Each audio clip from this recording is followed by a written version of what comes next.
Les fossiles ont été retrouvés dans cette grotte des Philippines. 13 reliques au total, remarquablement conservées. Elles ont été scannées et imprimées en 3D pour mieux les étudier ici en France. Ça, c'est une phalange de main intermédiaire. Très vite, les chercheurs s'aperçoivent que ces restes présentent des particularités qui s'approchent à la fois des australopithèques, mais aussi de notre espèce, celle des Homo sapiens, pour les mains par exemple. C'est un os qui présente des vraies particularités qu'on ne retrouve nulle part ailleurs quasiment.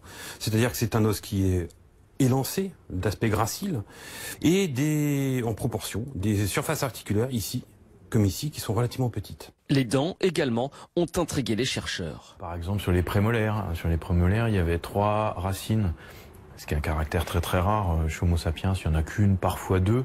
Et c'est un caractère qu'on trouve en fait chez des espèces très ancestrales. Ce qui a poussé les scientifiques à en tirer cette conclusion. Ça nous donne un ensemble de caractères qui n'était connu chez aucune autre espèce du genre Homo. D'où la décision de créer une nouvelle espèce pour cet ensemble fossile. Son nom, Homo lusolensis, une espèce mosaïque donc qui remonte à plus de 50 000 ans et qui prouve une fois de plus que l'évolution de l'espèce humaine n'est pas linéaire et plus complexe qu'on ne l'imagine.